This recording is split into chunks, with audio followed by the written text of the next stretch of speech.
দিয়ে আপনাদের কাছে রাখুন।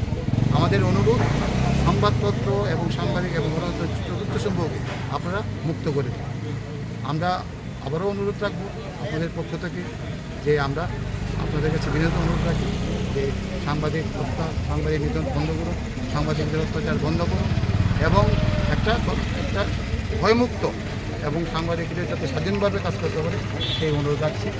এবং আপনারা জানেন আজকে আমরা এখানে 10টা সংগঠনে একত্রিত হয়েছি এবং 6টা সংগঠনের পক্ষ থেকে আমরা আবারও বলছি যে সমস্ত বিশ্বের সাংবাদিকরা যাতে একত্রিত হয় এবং বাংলাদেশ শিশু নিয়ে যাতে সবাই প্রতিযোগিতা